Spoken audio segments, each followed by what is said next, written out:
a motion to seal the non-public session under RSA 91A, colon 3, comma 2C, tax matter. Second. All those in favor? Aye. Roll call, Sam Martin here. Martha Eldridge here. Sue Simpson here. Department heads. Is he coming to the highway? Highway department? Steve. What's his last name? I'd like to introduce our interim highway director from Municipal Resources, Steve Perkinson, sorry, apologize. What do you have for us? The crew's been busy this past week. You have to speak up just a little bit.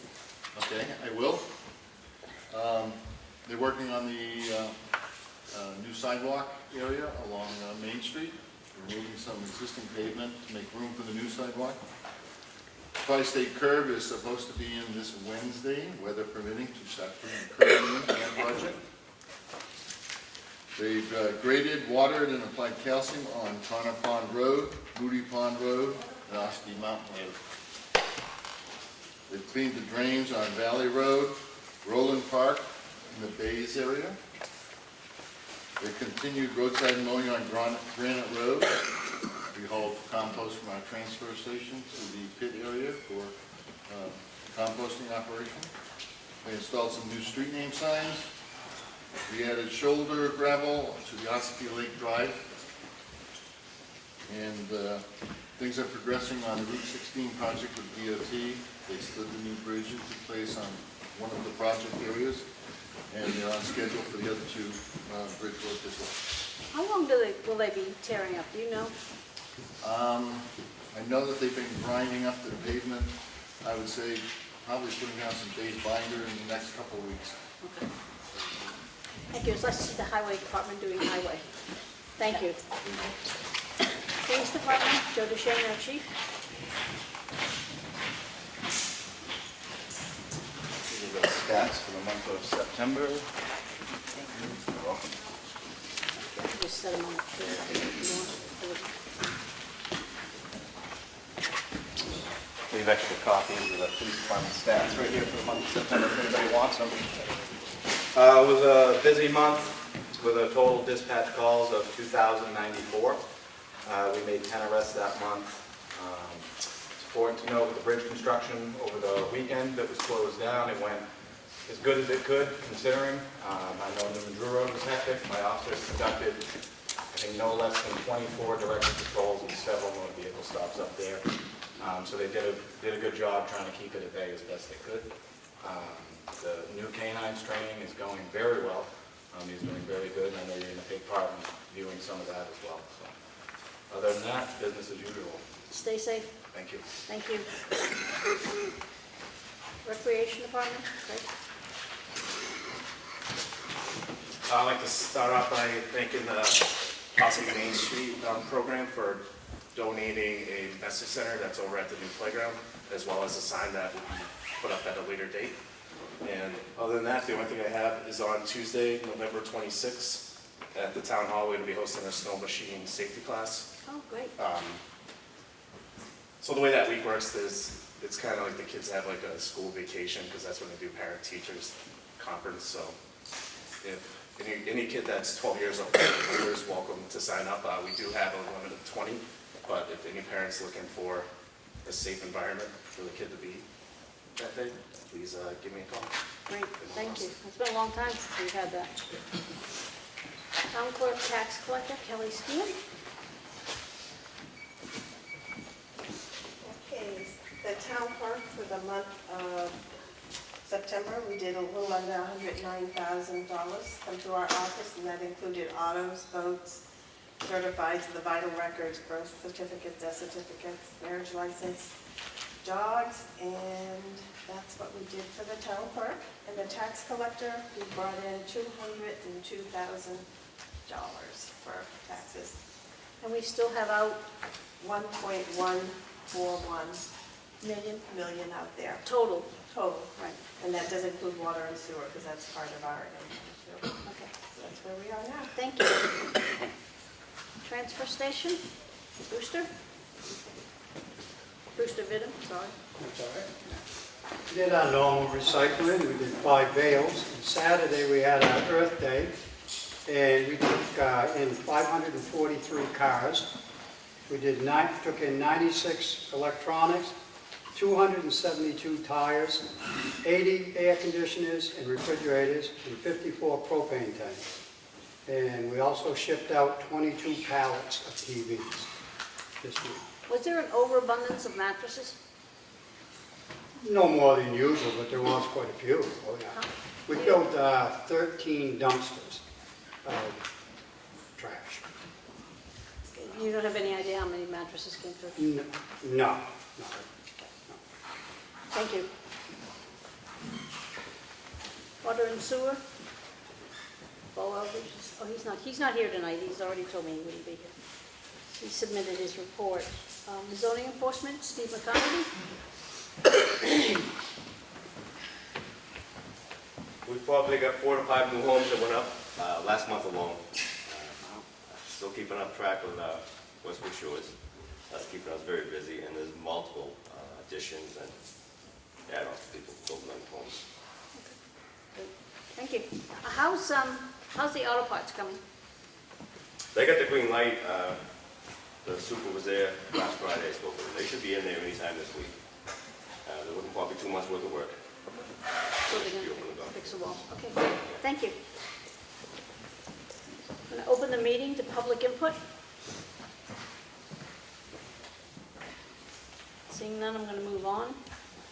Ambulance contract negotiations update. Mr. Rick Morgan, welcome. How are you? I'm well, thank Looking you. at this room makes me glad that I'm not sitting up there. No offense. It's nice to see ourselves. As, to fill in the blanks, I've been appointed by you to be your representative at the negotiation for a multi-town, multi-year ambulance contract, which our current one is ready to expire. We have been meeting over the last several months. We put out RFPs. We've received 4 proposals. We have narrowed that down to 1. We met at length last Monday night with the representatives from Action Ambulance Company. Posed a whole bunch of questions, which they were able to answer satisfactorily. As a result of that meeting, it was a unanimous recommendation of the entire committee that we recommend to the boards of selectmen of all 6 towns that they vote to go to contract negotiations with Action Ambulance. The most significant changes from what we have with our current provider. Currently, there are 3 ambulances, 2 of which are staffed 24 hours a day, and they're staffed at the intermediate EMT level. The new proposal, the new contract will be that all 3 ambulances are staffed 24 hours a day, and that one of them be staffed at the paramedic level. That is a huge improvement in the ability to treat. When I sat on that board, one of the only complaints we had from a resident was that the paramedic was not available when they needed it, and it is only the paramedic who can truly manage extraordinary pain through the giving of drugs, etc. So we will go to the paramedic level. The other big change is the current provider, the current contract. The ambulance were all housed in a garage in the town of Tampa. This contract requires 2 locations, one of which will be in the town of Ossipee. Action Ambulance has an agreement in place to lease the former Lord's Ambulance Barn down there on Route 16B, so that there will be an ambulance station in Ossipee 24 hours a day, 365 days a year. That will go a long way to fixing what have been some of the response problems with our current contract. It's going to not only help us, it's also going to help Effingham and part of Freedom to get that second ambulance down here. All the way around, I think it's a big improvement to what we currently have. It would have helped today. They had to get an ambulance from Tufton Borough.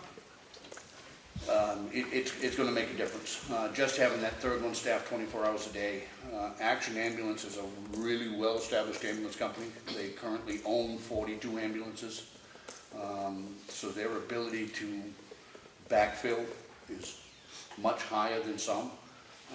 We were genuinely impressed. These people have really done their homework. They've spent over a year up here checking response times. They've done their homework. And I think it's going to be a really good move. The actual cost, the projected cost right now at the paramedic level for the town of Ossipee year one would be $373,890. Currently, our contract is at $266. So it is an increase of over $100,000, but to be blunt, that's adding us getting a location, adding the paramedic level, adding the third ambulance staff 24 hours a day. I truly think it's a justifiable and a needed expense. I wouldn't get too hung up on that number because that's the preliminary number. Part of these contract negotiations is to enter into the actual negotiation now. We'll fine tune that number, but that's what the proposal is at this point. So it is a little bit more money, but I think a lot more service. And I agree. my recommendation and my hope is that the board will vote to allow the committee to proceed to contract negotiations with I'm going to With make action a items. motion that we allow the committee to come forward. Second. All those in favor? Aye. Aye. And Ellen, if you could provide that in writing by email back to the committee chair. Our next meeting is scheduled on October 21st. If any of you are available and would like to be there, fine. If not, that's okay too, I will be there. The 3 fire chiefs have been very much engaged in this process and they have been there as well. I should have added, it was also their recommendation. They met with us. We Okay. decided that. When we get to the point where we do hammer out the details of the contract, at that point, the 3 of you will have to go and actually be the ones that sign. And then the contract, if it is approved, ultimately will be ratified by a town meeting vote in March. Any Thank questions? you very much. You're welcome. Any questions? No, I read their proposal. It's good. It's excellent. It's good. Very good. Thank Okay. you. Yes. Yeah, Thank you.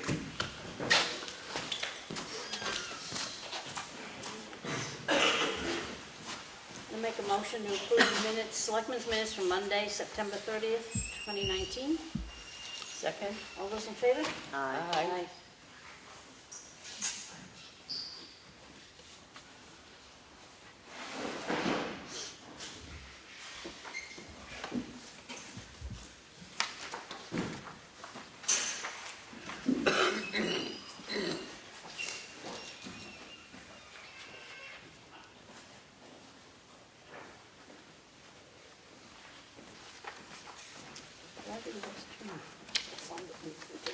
Make a motion, we approve the Selectmen's work session and non-public session from Monday, September 30th, 2019.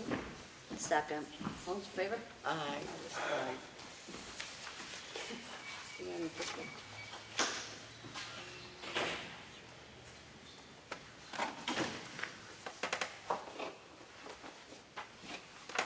Transparent. I have the Town of Ossipee check voucher totals for week ending October 5th with a pay date of October 8th. Total payroll was $141,005.07. Total accounts payable was $5,966.90. The water and sewer was $2,090.45. Make a motion to approve that. Second. All in favor? Aye.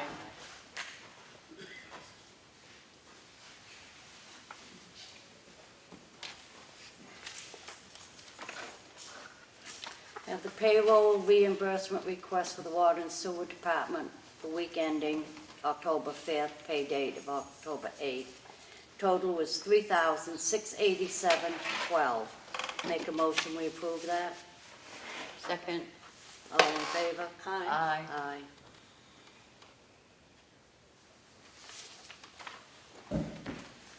Okay, we have a contract for use of facilities from Shane Eldridge to use the town hall on October 6th for a birthday party. Mr. Eldridge was late getting this in here, but we did meet on Wednesday, and this was approved by the Board of Selectmen. I have a warrant from the Water and Sewer Department in the amount of $14,292. Make a motion, we approve this. Second. All in favor? Aye. Aye.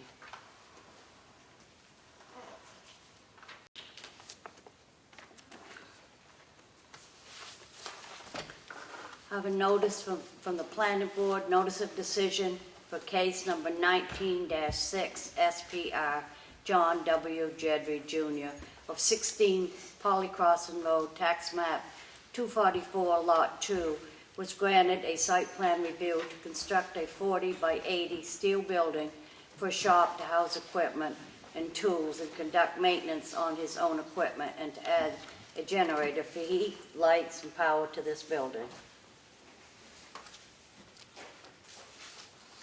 We have a monthly report from the Ossipee Recreation Department. This will be available at the Selectmen's office if anybody wants to view it. We have a regional impact public notice from the town of Holderness. You're hereby notified that the Holderness Planning Board will hold a public hearing at the Holderness Town Hall on Tuesday, October 15th at 6:30 concerning the following application. Case number 19-8-18. Application submitted by Fran Perazzi as agent for revocable trustees Peter W. Harry and Harry Harris, to request a site plan review to install a cell phone tower by Vertex Tower Assets, LLC, located in the rural residential district in accordance to the town of Holderness site plan regulations. Have a request for a clerical abatement from a Diane O'Connell. Mrs. O'Connell wasn't on this site as of April 1st, 2019, so she should not have received a tax bill. The abatement is in the amount of $18. I make a motion, we approve this. Second. All in favor? Aye.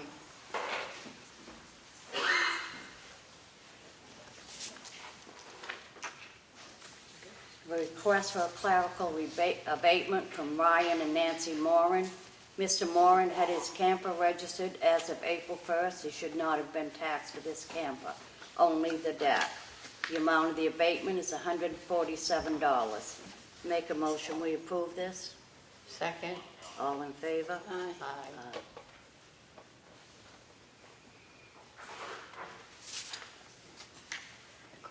I have another request for a clerical abatement from a Diane O'Connell.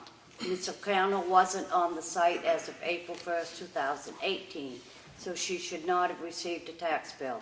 However, her previous balance of taxes due went to a lien on April 23rd, 2019. Total amount of this abatement is $75.82. I make a motion to approve this. Second.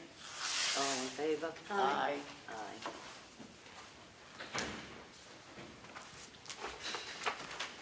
That's it for me, sir.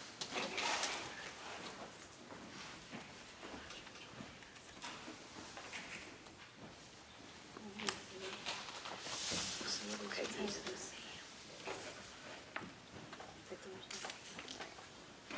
Sue has this. Okay, I guess you have this. Use of facilities. I think it's in your thing, and they've canceled it.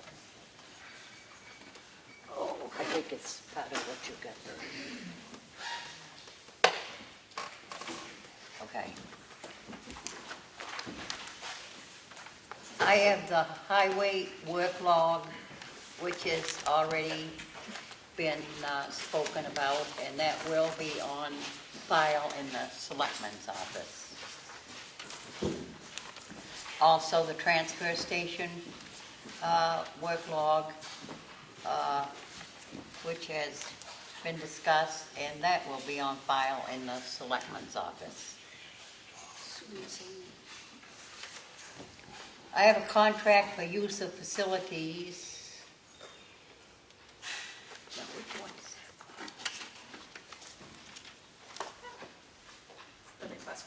days it's canceled. Is that the one that canceled? There's one for Friday, which is still good. Okay. Contract for use of facilities, Children Unlimited Family Resource Center. Contact person Lauren Kidder. And it has been approved, and it will be held at the Freight House Annex. I make a motion, we approve this contract. Second. All those in favor? Aye. Aye.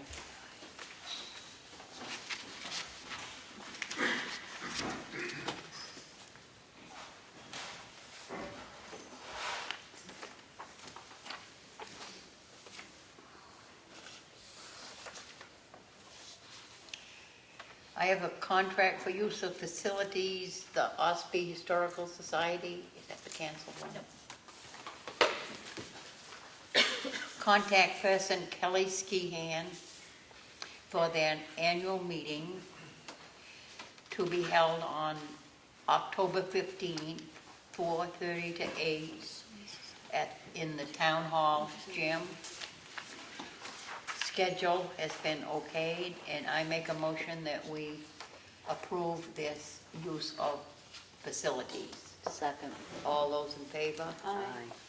Motion carries.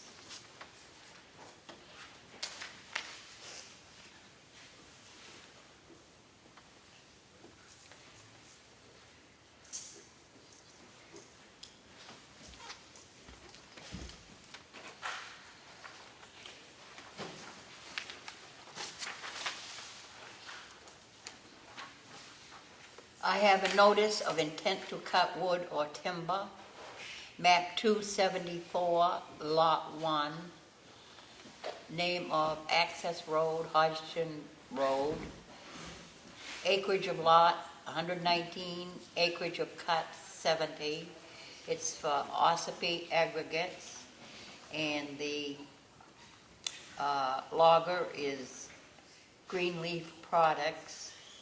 The taxes have been paid and there is no cemeteries. I make a motion, we approve this intent to cut timber. Second. All those in favor? Aye. Motion carries.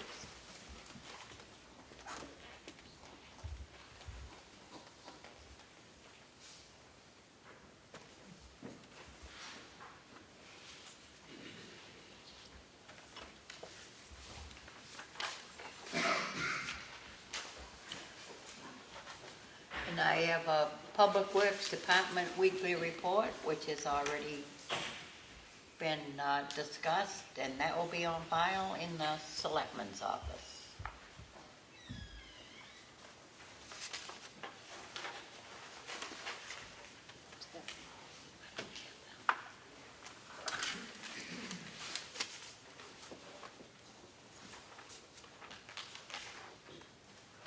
What's it? I think that was the one that you approved, and they've canceled it. Which one? There The was very first two contracts in there, one of them was for specifically Thursday and the other was for Friday, so it's the Thursday meetings that. The children are Let's losing. This one. The children on Monday? Just see if they cancel.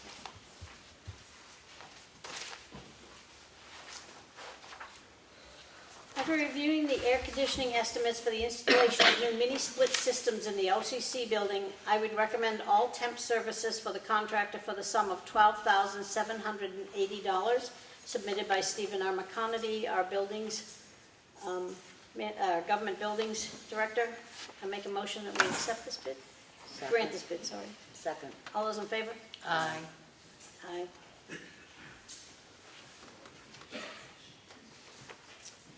Fuel bids, after review of the fuel bids for the 2019-2020 heating season, along with gasoline and diesel fuel, I would recommend the lowest bidder, CN Brown, for the heating fuel and the diesel, and Suburban Propane for the propane.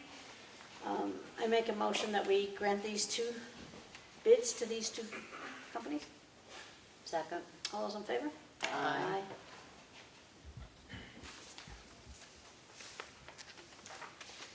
Letter from the Governor Wentworth Regional School District.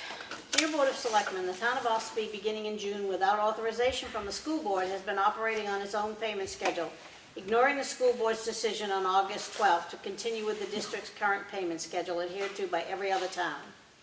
The board had good reason for this decision. The current payment schedule has been in existence for many years, which doesn't make it right, and is constructed based on the responsibilities that the district has from month to month. The district's financial obligations are not equal each month of the year, and the payment schedule that we have been adhering to fluctuates based on payroll, bond payments, and the larger predictable expenses, which is also true for the town of Ossipee. The Governor Wentworth Regional School Board received a statement from the Board of Selectmen forwarded on August 20, 2019 to Kathy Oblenis, our business administrator. The statement seems to indicate that the Selectmen do not plan to follow the schedule that the school board has affirmed. The Board of Selectmen and Finance Committee have discussed the varying payments due to the school district and felt it was appropriate to schedule the disbursement of its annual obligation into equal monthly installments. This allows for better forecasting of cash flow while still meeting the required annual obligation. Our finance administrator communicated our intention to the school district's finance administrator early in May and followed up with a proposed payment schedule in June. We have since been making timely monthly payments using this payment schedule. After discussing this situation with our legal counsel, Barbara Loman, she wrote to Richard Sager, the attorney for the town of Ossipee, outlining the legal responsibility the Board of Selectmen has to provide the school district payments when requested by the district and in the amounts requested by the district. It is unlawful for the Board of Selectmen to refuse to do this. The school district is flexible where we can be if a town runs into some short-term difficulty. However, you made it clear that you do not need this assistance in the statement that the town of Ossipee is in excellent financial shape and not experiencing cash flow problems. In the event that Attorney Sager has not had the opportunity to consult with you, I've enclosed a letter to him from Barbara Loman outlining your responsibilities under the relevant RSAs. The Governor Wentworth Regional School District expects to be paid the amount of $752,447, which is currently past due, and to be paid according to the schedule established by the school district without exception. What is the amount we'll be over in January? 74,000? Well, actually, yeah, we'll have a credit balance of $74,000. So if we continue on our current payment plan, we'll have a credit of $74,000 with the school district in January, and we intend to move forward with the current plan that we're on. Madam Chair, may I have a point of information? Yes. The Governor Wentworth Regional School District is meeting tonight at Effingham Elementary. If everybody's concerned about their taxes, they should attend the school board meeting. Thank you. Thank you. 7 o'clock.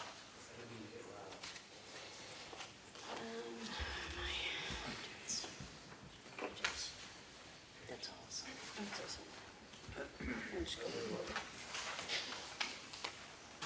I'm going to move on to the budget review. What?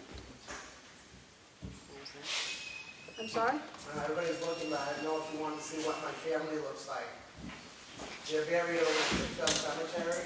I'm sorry, we're on schedule here. Oh, okay, sorry. Yeah. We're going to be doing the budgets. Okay, now, People are just staring at me. Shut I this just want to one. know. shut it down. What you Well, said? we can only do that when we do the next public hearing. Oh, yes. These are budgets.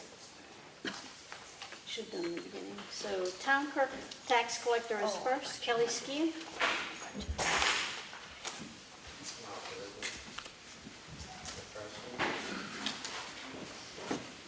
So would you like me to go down line by line, or how would you like to do this?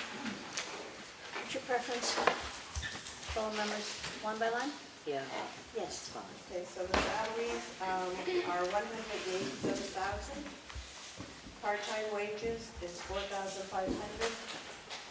Overtime is $1,300. That went up because of the elections that are be coming up in 2020. There are 4 elections. My deputy gets overtime for when she works the elections. Health insurance, it came down $10,000 only because we didn't have, my deputy didn't retire. She's thinking in 2020 she will retire. So I have to leave some money in there depending on whether I hire somebody who has a single person, a family, or 2 persons. The standard insurance is the same. Life insurance went up because of the salaries. The FICA, Medicare, retirement also went up because of salaries. Equipment and maintenance went up 1,000. I'm looking into a scanning capability to start scanning from current back, as we have in the past used the, last year we got 22,000 to work on the oldest, and between 10 years we have a program that everything will be scanned and taken care of within 10 years of all the permanent records we have to keep. Back to when? 1842. 1842, good year. Longevity's the same, telephone's the same at 600, supplies went up 500 at 6,500. Postage has gone up to 1,400. 14,000. 14,000. Mileage stayed the same at 850. And records restoration, and that is where we take some of the old books that our grants don't cover and get those done. Recording is what, when we take our properties and we take them to lien, we have to record those. I have to raise that money, but the people who go to lien get charged for the research. And then classes and seminars, there will be more classes due to the 4 elections, so I need to cover all those classes. So my grand total is 516,000. No, 503,900.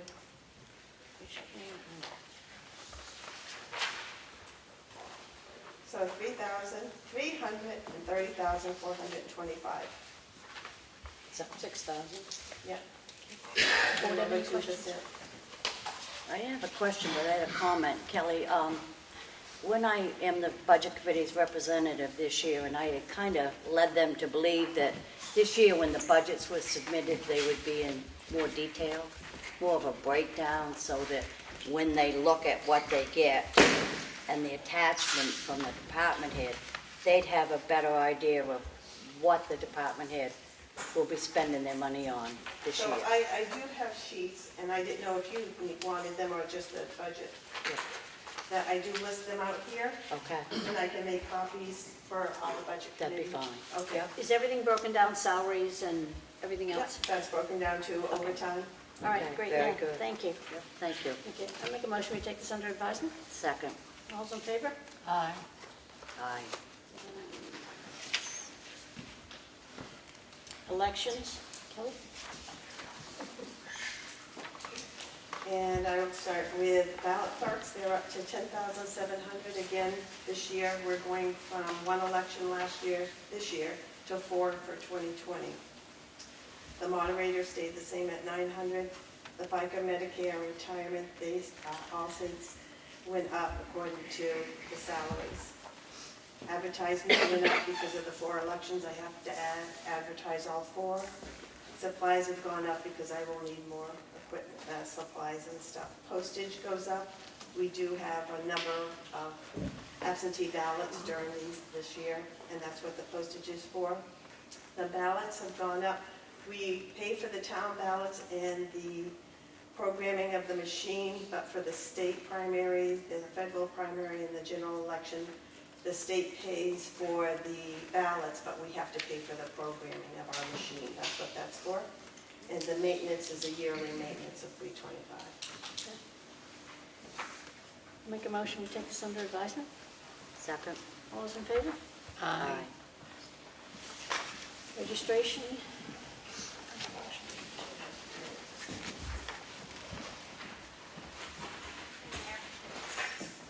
Go line by line? Yes, please, can you speak up just a little bit so everybody can hear you? Sure. Registration, we're asking for 7,800. It's such an increase because we have 4 elections this year. FICA and Medicare are gonna go up as well. Advertising, we're asking for 600. I have to advertise with the Comeau Daily Sun every time we meet. Supplies, we really have a hold on things. We don't need any more for that. Computer maintenance, we're not asking for any more. Postage, a little bit more. And meetings, mileages, and training, we'll they're gonna offer us more trainings this year because of the amount of elections. So the total would be $9,447. Any questions? Question, I make a motion, we take this under advisement. Second. All those in favor? Aye. Thank you. Recreation Department. I want to thank you for your detailed budget. Thank you. I have to apologize, I was in a rush coming over here, and I printed my budget without Medicare, retirement, or the STB and all the finance stuff that Karen did. But the two changes to the rec budget this year, the first one being the chemical toilet, went up roughly almost $2,000. And next year, we budgeted for $5,005. There's one thing I like to do, I like to put that out the bid again. This currently is for $95 for a regular porta potty, and that's for a full week pay cycle, but I think if we put it out the bid, we can get it a little cheaper than that. And there'll be one more new one at this new playground? Yep, at the playground, that will be in the center, and that'll be out there for 8 months out of the year. Okay. And then the only other significant change is line 630, that's equipment and facility maintenance. I upped it $20,000. The reason for that is to have a conversation about starting a capital reserve fund. Right now, we currently don't have a capital reserve fund for the parks, and since we invested all this money into playground equipment, as far as long-term, it's the safest way to go. Right, and you mentioned that every 2 years we need to replace the wood chips that are in these playgrounds, and the cost for that's around $9,000. Yep. And this is other things too. This will also mean that, say, the rec department doesn't have to go to town meeting every time we need something. And say, like, if fencing, for example, at Constitution Park, if the fence gets, taken out by another nor'easter, we'll actually have money to replace it. Okay. We had a discussion earlier about adding to the playground equipment in Constitution Park and also adding a basketball area. Do we make a motion to put that in, or do we do that at town meeting? No, so we're going to take this under advisement. I would make a motion to take it under advisement. And, Second. Oh, sorry, were you done? I'm sorry. and just when it comes to the parks, it's like over at Constitution, the tennis courts need to be resurfaced and That's right. relined. And there's also other things too that the town's going to have to focus on. When it comes to the soccer field at Constitution Park, it's not ADA, it's not up to code. There's other stuff like that at the parks too that we just need to get on top of.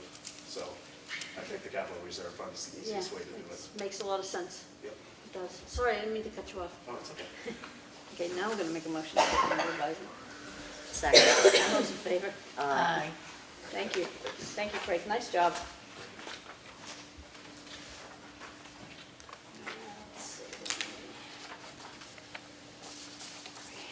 Economic development.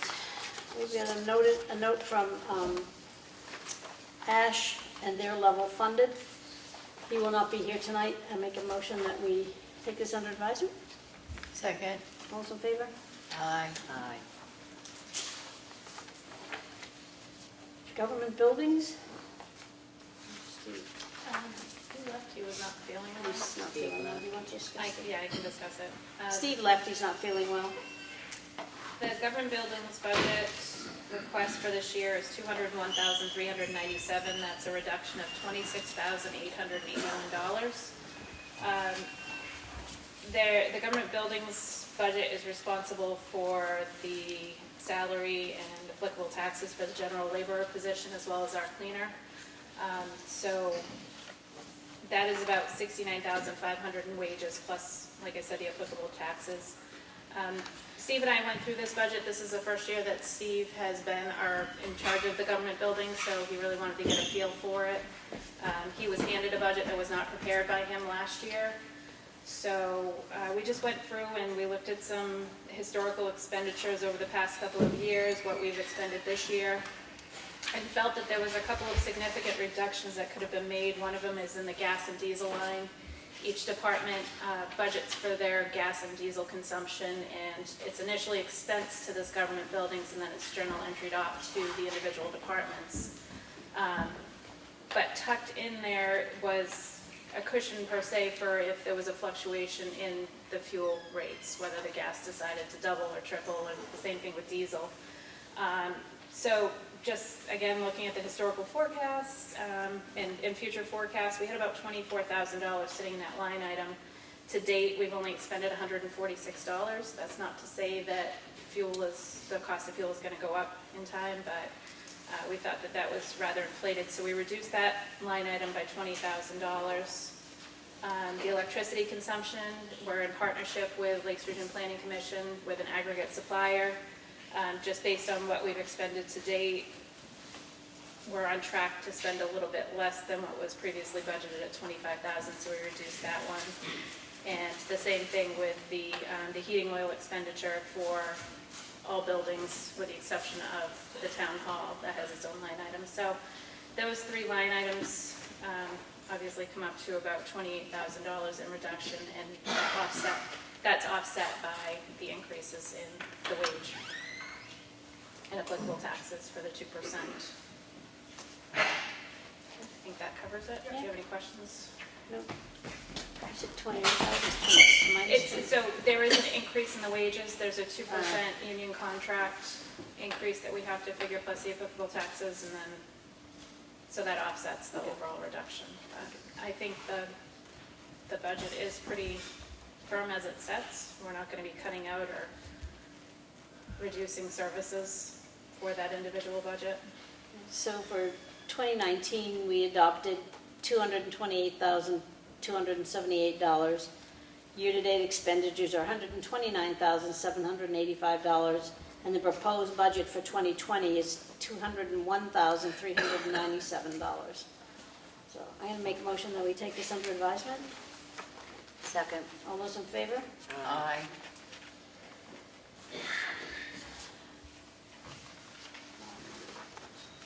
Transfer station?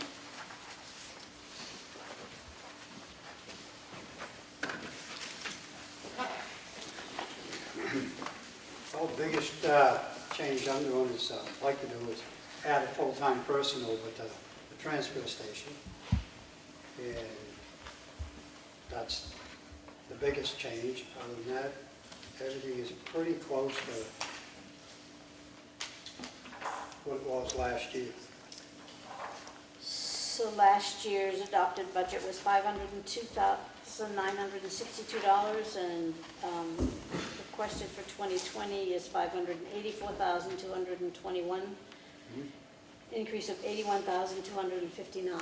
That's the full-time budget, am I correct? Yep, Is that the one you want us to address? right now, yep. Yeah.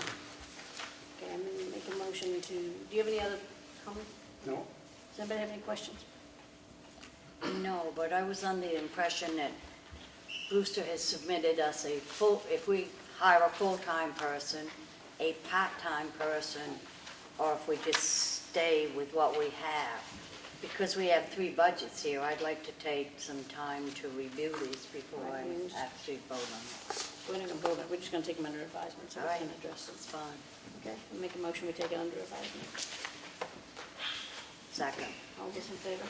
Aye.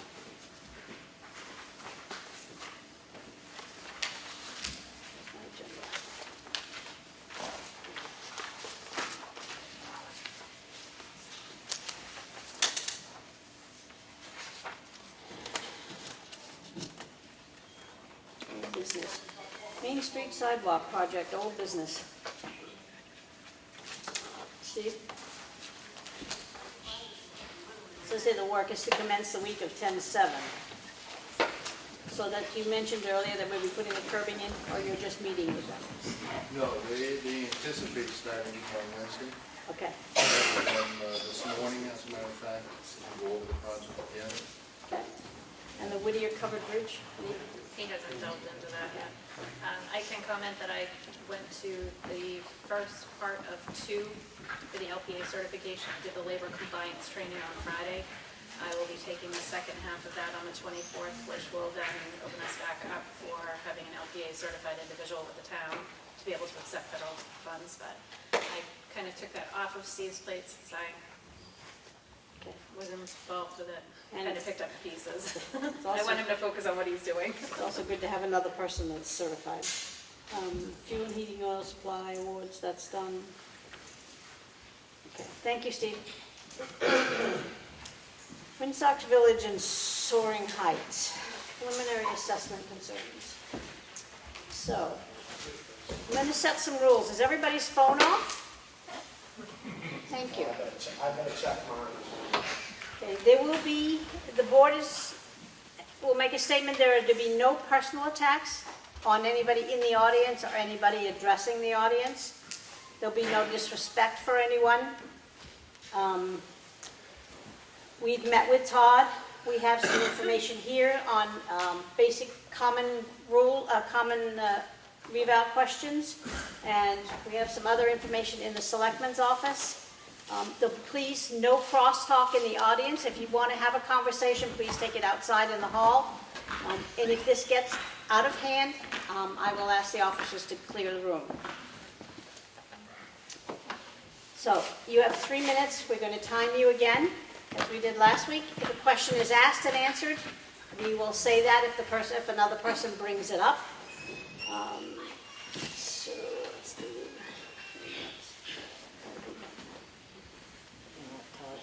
Yes, I do. I just want to make sure this is working. Todd, would you like to address the group? Sure. My name's Todd Haywood. I'm the contract assessor. My company is Granite Hill Municipal Services. I have some statistics here from the preliminary assessments if anybody's interested. Bear with me, I have a little bit of a frog in my throat here, so I have to clear it up. But the town of Ossipee had contracted with me to do their assessments as of April 1st, 2019. By statute, you have to do it at least every 5 years. In this case, it had been done last in 2015. So the old assessments represent market value as of April 1st, 2015. Obviously, the market's changed in the last 4 years, and the town went up roughly 20%. So if you even it out, basically 5% a year. So the results were, we started this project in around April of this year. We were contracted to identify all the so-called qualified sales from October 1st, 2017 through April 1st, 2019. So once April 1st rolled around, we started to measure, I don't know if everyone's seen their property record card, but every property has a data card that lists your data, or what we think your data is for your property. So I'd urge every one of you, if you haven't looked at it, to take a look at it and make sure that it's accurate. And if it's not, we should talk. But there's about 5,000 properties in Ossipee. So we had about 200 sales as benchmarks that we used to establish this. And the process that we're using is called mass appraisal. It's done under Uniform Standards of Professional Appraisal Practice. They call it USPAP. And in this case, it's a mass appraisal, so it's under Standard 5 and 6. But I'm not going to go into all that with you. We can have a private conversation at some other point if you're interested. But we do have standards of professional practice. We do have methods that are, the New Hampshire Assessing Standards Board has set certain guidelines that we have to follow. They want certain statistics. The International Association of Assessing Officers also has standards, and the New Hampshire Assessing Standards Board kind of followed those standards when they've adopted their own local standards. But anyway, so what we did is we went through, we measured all the properties, tried to verify the sales as best we could, and then all the data points have rates, value associated with the data points. Some are weighted more than others, but they all have some data value associated with it. What happened was we looked at those 195 or so sales, various lights. You could break it out by building style, story height, acreage, land area, et cetera, et cetera. So you can test those adjustments fairly easily. We finally had sent out preliminary notices, so I want to stress that they're preliminary, so we were going to have informal hearings, and I apologize if anyone expected to have a lengthy, back and forth. is supposed to be still part of the data gathering. So basically what I wanted to do was meet with whoever came in. There were roughly 200 people that came in. I wanted to go over the information that we had on record, and then I wanted to hear what I didn't know. So tell me more, because you know your property better than I do. So my goal was to find out more information about these particular properties. And it went fairly well. I guess I understand that people thought they might have had more time, and I apologize for that, but that wasn't really the intention at this point. So needless to say, the way the statistics unfolded here was you had 195 sales. Right now, still subject to change. I'm still working on finalizing this, but the median assessment ratio, so the assessment compared to the selling price of these 195 sales in Ossipee was 95%. If anybody's into statistics, coefficient of dispersion is the measure of equity among those sales. It was just under 8%, it meets the standard. The standard is a ratio between 90 and 110%, and they want a coefficient of dispersion less than 20%. So this is well under the 20%. The price-related differential is supposed to be between 0.98 and 1.03. That shows where your bias is. Under 1 is a bias towards the lower value properties. Over 1 is a bias towards the higher value properties. So in this case, we're at 1.018. So we're saying that there's a slight bias to the higher value properties. They're assessed at a little bit lower, but it's within the standard, so we're not really that worried about it. And of course, in that packet, there's graphs, and it separates things in various lights, so I can kind of target where I want to make adjustments. And you take a similar style house anywhere in town, the building's going to be the same. If it's a 24 by 48 ranch, it's probably going to be the same everywhere. The difference in value is the location. I mean, you've probably heard that adage, real estate is location. So in the Woonsock Village and Soaring Heights Village, there was a land zone created for you folks, and there's a bunch of them in this town. I think there's like 45 unique land zones in this town that you can have. It's called an acreage curve. So your 1 acre might be 50,000. Your 3/4 acre might be 47,500. It's a site value. So don't get hung up with a per acre value. It's really a per site value. Where most of the value is, if you have a home site, that's where most of the value is. And then when you can't build on it, that's when the value drops off. So just think of it that way. Because I did hear, and I've heard it often, is my neighbor's land is half the value per acre as mine. Well, that's because he's got an acre and you have half an acre, and your value is still probably going to be, if he's 50,000, you might be 45,000. So that's why it's like that. So we look at it as a per site for land. In Woonsock Village, from that time period that I had, we had 3 improved sales, and I believe it was 1 vacant land sale. And those 3 improved sales are coming in about, it's not a huge sample, but it's not awful. And those were all properties, to my knowledge, that were not on a taxiway, not on the runway. They did have aviation rights, but in Woonsock, as you know, you have to leave your plane or aircraft tied up. You can't taxi on the roads like you can in Soaring Heights. So anyways, these 3 properties were kind of a minimal value. Those are at, right now, 90% of assessment compared to the selling price, which is a little bit lower than the town in aggregate. The town's at 95, they're at 90. Soaring Heights, there's 3 sales over there. They're at 99%. So, this is still in flux. It's still within the standard. If you're at 95, you would like to be 5% one way or the other in different strata. And so those are okay. And this isn't a perfect process. We're painting with a pretty broad brush, but it's cost effective. It ended up costing the town like $17 a parcel for an appraisal. I mean, that's pretty good. That's why they do it that way. So that's kind of where we're at now. Like I said, I apologize if some of you were here and thought you were going to needed more time and didn't feel like you had it. We still have until March 1st, as you probably know. Once you get your tax bill, you have until March 1st to file for abatement here at the local level. We're basically saying this is what we think your property is worth. Then you have to come back and say, well, here's why you're wrong. and here's what we think it's worth, and this is why you're on. I guess that's pretty much it. I mean, I'm hoping to wrap this up in the next couple of days, and then once the selectmen have it and it goes to the state, it's all public record. And like I said, I'll have these graphs and analysis and whatnot. Oh, wait, I Oh, have to sorry. address through the chairman. Oh, okay, sorry. You cannot address directly, so raise your hand to be, yes, stand up and say your name, please. Paula Moore.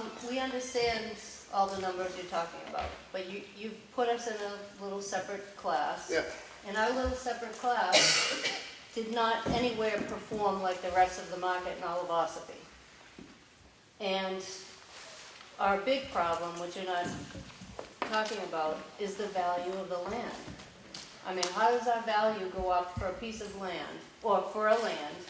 I mean, yes, I understand it's improved because we have cut the trees and we have grass and whatever on it. But how does it go up 84% in 5 years when our market is terrible in Windsor Village? So that's the main place where the price, the value went up so much.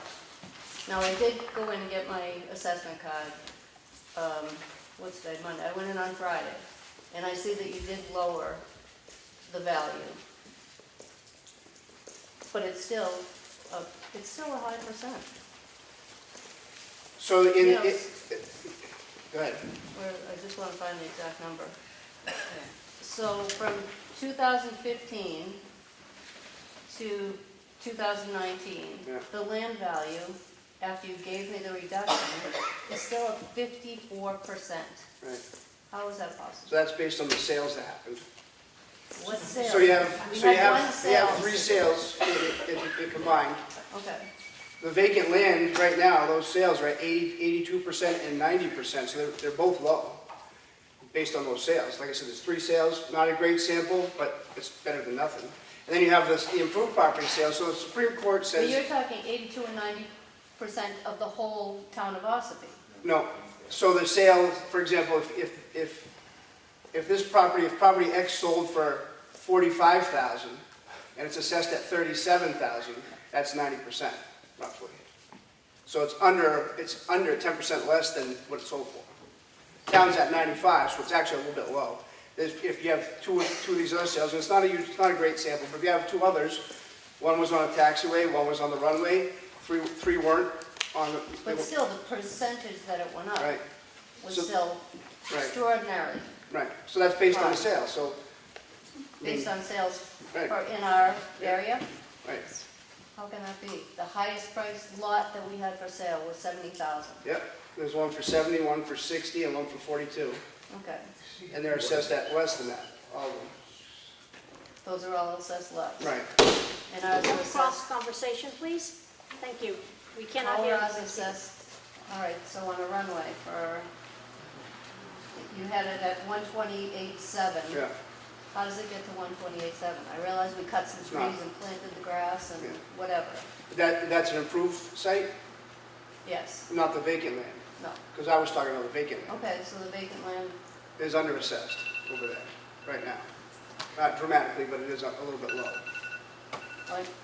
on your numbers, somewhere. Well, I mean, I didn't, Somebody's assessment. I didn't make up the sale prices, Which, they happen. is that, Ma'am, oh, that's the average.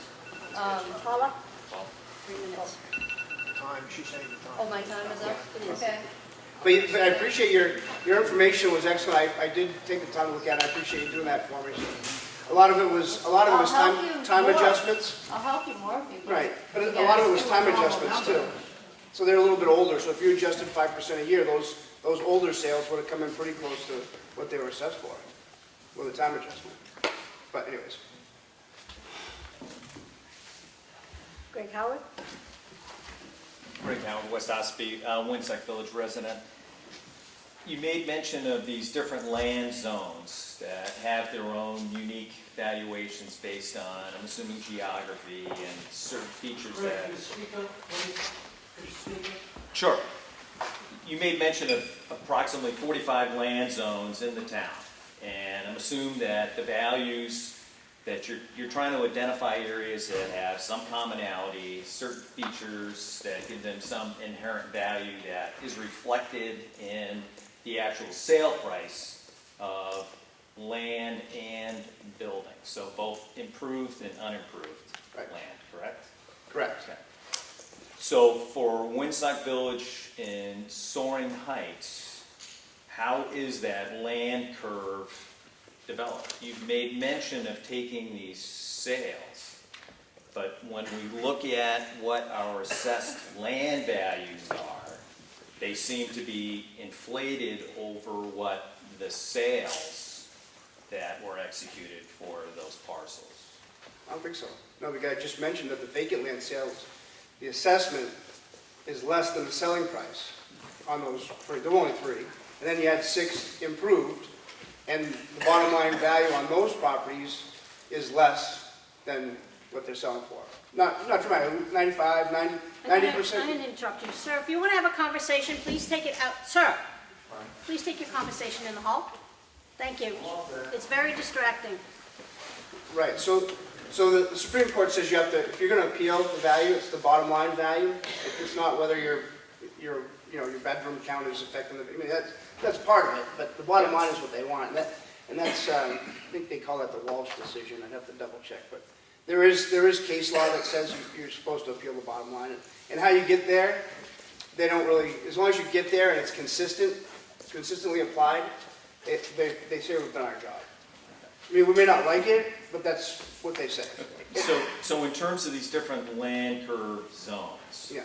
Woodstock Village and Soaring Heights, we saw effectively for the vacant land, the land values basically anywhere from 80 to basically 98% increase Could be. over what our prior assessment was. I'm hearing that, so, and that ends up with most of our values with the approved lands with our buildings is that our assessments have gone up approximately 30%. Yet the town has gone up, townwide valuations have gone up 20. Right. Yet we've also had new construction, so new properties that are on the tax rolls. In regards to our land zone and the other land zones in the town, are we the highest outside of the waterfront? You mean percentage-wise? In terms of percentage-wise?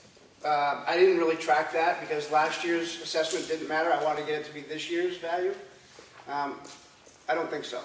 As far as the land curve goes, you're not. You're not the highest besides the waterfront. The time is up. Thank you. Raise your hand. Stand up, state your name, please.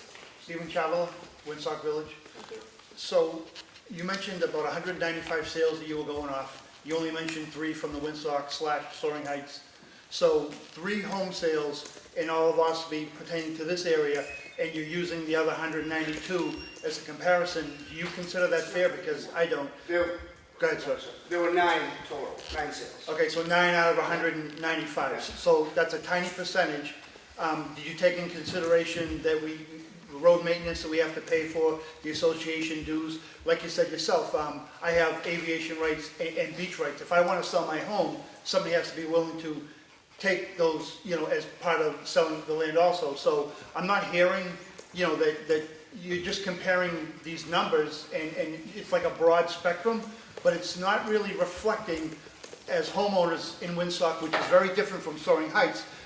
As you said, I can't just take a plane or whatever and drive it on a taxiway. So my property has less value than somebody in Soaring Heights that has, taxiway access or can drive the plane right onto the field. So I'm not hearing anything about, those comparisons. I bought the house $171,000 in 2017. It was appraised at $194 at the time.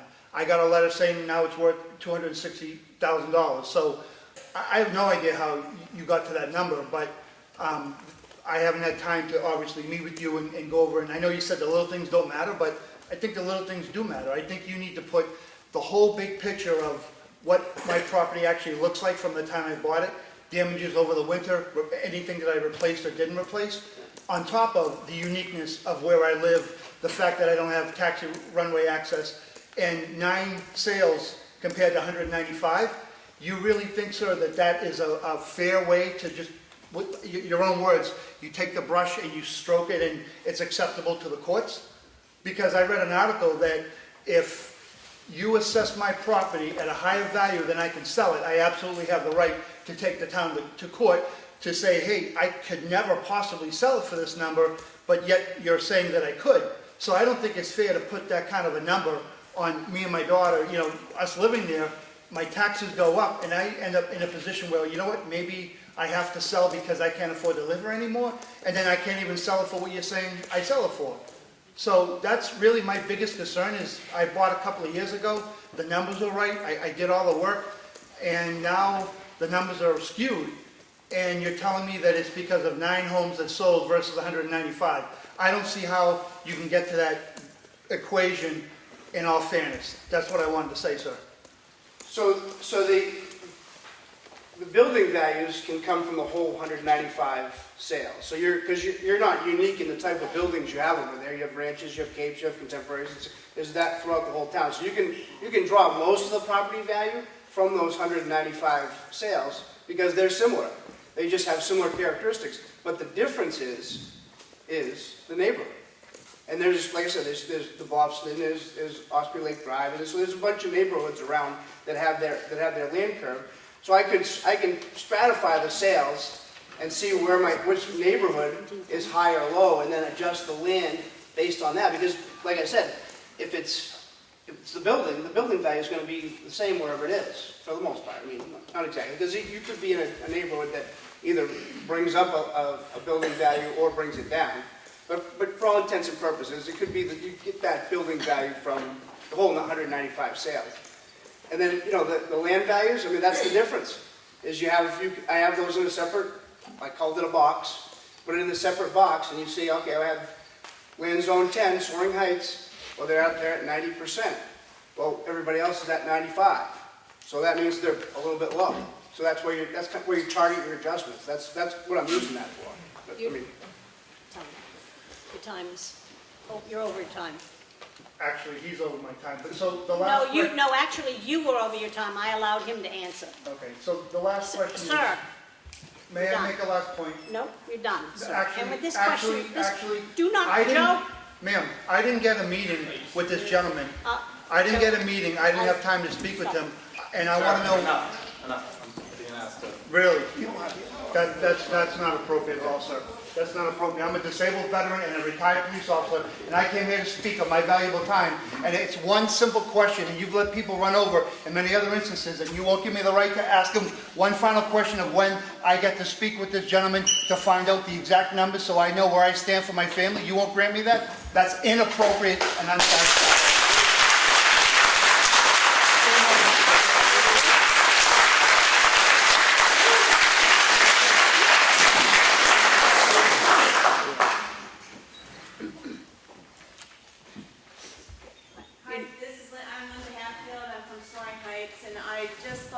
address a couple of things. I took copies of the properties that Jack said were used in our special area, and I only had 6 homes and 1 lot. And the 1 lot that was used actually was purchased by a person from out of the country. So in thinking about that, I know you're supposed to have qualified sales. I don't believe they understood the value of the land in Soaring Heights. I think they paid more than they probably needed to, given the fact that today those same lots are like half as much as what was paid for it.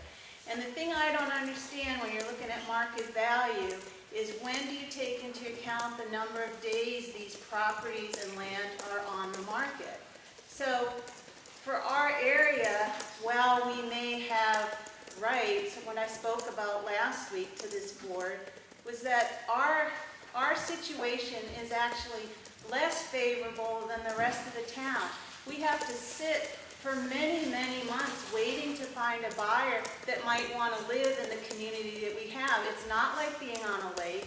It's not like having a mountain view. It's going into a community that you need to pay fees to keep runways updated, taxiways updated. We maintain our own roads, our snow removal. So I don't see where you're taking into account either the days on the market or the rest of the things that impact our ability to sell. So the selling price is probably considers the whole bundle of rights. So that's all your, whether it's a negative or a positive, it's all built in there. So everybody that buys there knows that they have to pay whatever fees they have to pay before they buy. It's part of the price. I'm not talking about, I'm talking about you evaluating our little section at a much higher rate than the rest of the town. So like I said before, there's three improved sales with houses on them in Soaring Heights, 3 improved sales in Windsock. All of those have aviation rights, but not on the runway or taxiway. There are two vacant land sales in Soaring Heights and 1 in Windsock. I didn't see those in your book. I have the list over there. Well, they weren't in what Jack pointed us to when we were told to do I can get that, we can get that.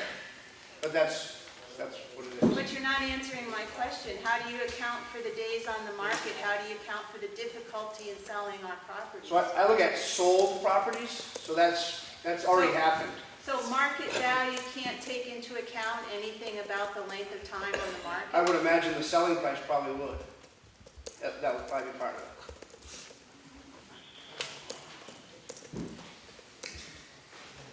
Stand up, state your name, sir. Nick Ananier, Soaring Heights. Have a question. You say the town's 95 and we're 85. No. How, what? Town's at 95, Soaring Heights is at 99 on the improved properties, but the vacant ones are at 85. My question is, how come Soaring Heights and Windsock are all here and none of the rest of the town hasn't got a beef? How come our little box wound up? So I there are will other clear the people. room if this continues. I just don't understand how our little box winds up way up here. Why? You're not the We're in highest. aviation? No, market value. No, right. How about the opiate situation? Stop. All right, I'm leaving, sorry, everybody. I left my family pictures up there. State your name, sir. I actually just purchased my house like less than a year ago. When me and my wife looked at all the houses, all the taxes and all that, it was actually pretty reasonable and it was all pretty even. So now you're saying that my taxes gotta go up 85% just because How much did you pay for your house? 190? How much was it assessed for when you bought it? I'm not quite sure. They're at 200,000 when they're trying to sell it. So I'd be willing to bet you that you're probably one of my benchmarks. I'm not sure, I don't get. His name. They didn't get counted. Oh, okay. Another bonus. Yeah.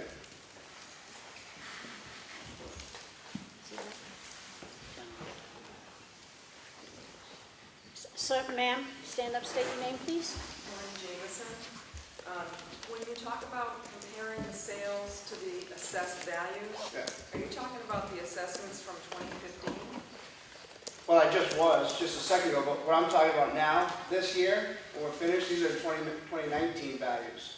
So those 9 sales are, or these 195 sales are at 95% is the median ratio assessment compared to the selling price in town. Like I was saying, your Windsock is at 90, the three sales that we had, and then Soaring Heights is at 99. So they're in the ballpark, but you know, one's a little bit low, one's a little bit high compared to the selling price. And does that take into account, like, I know you and I had met and you made changes based on what we talked about. There were a few errors in our tax cards. Does that reflect the changes that you've made in the Soaring Heights and Windsock communities based on the meetings that you've had? Right, this I printed this morning, so this, I've spent the last 2 days reviewing all that information that was gathered over those hearing days, and so this is revised. And like I said, there's room for improvement, but it's pretty close. Sir, stand up, state your name. Yeah, I'm Ben Brown. Todd, when I had my meeting, which was Wednesday morning, you had listened to 3 days worth of people coming in there, and of course the majority of them, Jack told me, were The first thing that Jack told me, and I mentioned this last week, was for me to go back and tell my people up there that you had reduced the land value by $10,000. Is that correct? That is correct. So why, after 3 days of people coming, you admitted that you made a mistake in land value? Well, How do you know it shouldn't have been 25,000? Well, because now you're at 90% and 99%. So that's pretty good. Let me, just another quick point. I'm not going to be here at any more meetings because I'm selling my property and my home and I'm moving to a local community where the taxes are about half what they are here. We like this area because we wanted to stay within a few miles of this. The bank has ordered an appraisal of my home for the new buyers. Would that appraisal have any effect on your assessment? Could be. It probably says here. I can tell you that it's, way less than what you've assessed at right now. So what should the new buyers do? Go to this abatement meeting? You'd want to file for abatement by March 1st. But Is there anybody here that plans to go to the Sir, you abatement cannot meeting? address the group. Go ahead. Sir, So you're going to have a lot of people coming to the abatements from the looks of things. Thank you. I'm trying to control it, I'm sorry. State your name, stand please. Robert Walty, Woodstock Village. I spent my career in engineering and doing data analysis and stuff, and there's something that I just don't get about this. And the question is, okay, so Title V taxation, okay, says that market value means the property's full and true value as same would be appraised by payment of a just debt due from a solvent debtor. So the selectmen are required to police this whole process. And there's a test on the city website that says if you take your assessment divided by the DAR, that you'll get the market value. Plus or minus 10%. Okay. So right now, Paula gave me a bunch of data and I added it all up and summed it. Woodstock Village and Soaring Heights together, the house sales from 2016 to 2019 were 253,000. And the property sales were 25,986. If I take my proposed assessment, which is 378, and divide it by the old DAR, which was 85.7, I get over $400,000. That is a long, long, long way from plus or minus 10%. So my suggestion is that your data or your method is suspect for some reason or another, and only you can figure that out. So the error you're making is applying the old ratio to the new value? Well, even if I divide by 90%. Probably would have been closer to 80 if we had done nothing. Well, okay, but it's still, 378 is already half again higher than the average sales. Right, but you would be if you were to equalize, you're talking about equalizing it using the assessment ratio. 2018, I believe in this town was 86%. Now we're proposing that it's going to be 95%. Right, so it's going to be. So the new values apply to the 95%. It's going to be 5% lower than 441, which is still one hell of a lot farther than 10% from the real value, according to the law, which is 233, which is what real debtors and creditors have agreed on prices where sales have actually happened. Yeah. So that's my problem with the whole process, is that it doesn't even come close to reflecting reality.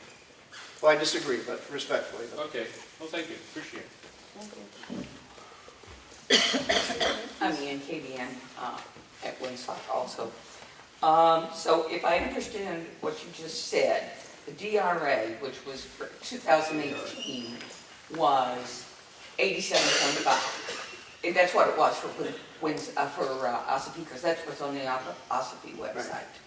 You're saying that it is now going to go up to, you believe it will go up to 95? Correct. Okay.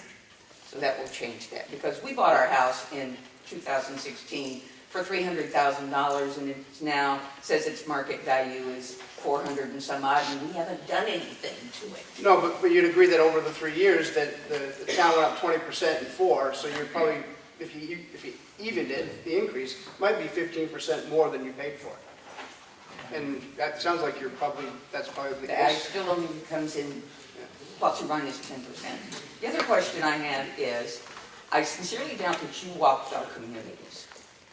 No, we didn't, that wasn't part of this project. We've been maintaining the data on a cyclical basis, so we take 20%, 25% of the town annually, just try to go one section, map by map, knock on the doors, measure the primary buildings and whatnot. That's been done probably in the last 5 years. So that's why we didn't do it this time. So nobody walked our communities We this have time. your data. Well, my data was wrong, and I know that many of my neighbors' data was significantly wrong. And so I was wondering about the qualifications of the people who did walk communities. So that's why I say you should check your property record card, and if there's a problem. We did. Yeah, so we should. They said I had a patio of 48 by 50. Yeah. That would be my entire backyard. Yeah, so is it still on there? No, because Jack took it off. But again, I know that inexperienced assessors make some bad judgment calls sometimes. Could be. Thank you. Stand and state your name, sir. My name's Harry Shenard. Oh, if you can't get up, that's fine. My name's Harry Shenard. I'm down on Chickville Road. I don't have an airport. I don't have water property. I don't have mountains. What curve am I in, or what box am I in on my land, when all I can do is smell the town brush burning and formerly the incinerator? What box am I in? Why are my taxes lower? Because I'm down there on the road to the dump. So the land zones start with zoning. So you have your rural zone, you have your commercial zone, you have your village zones. And then from there, we would take it and put it into a more precise neighborhood. But you're probably in the rural zone over there. You came to my place in 2016. You stated that you did 10% of the town for the evaluation. Again, you came the other day and you said you're going to do 25%. It's been 25. You said 25 the other day. And you were seen in the neighborhood doing 5 pieces of property in 15 minutes. What kind of an appraisal, what kind of evaluation do you get in that time frame?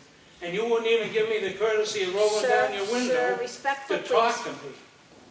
So the confusion is that the revaluation project, part of that was a field review to look at test the new values.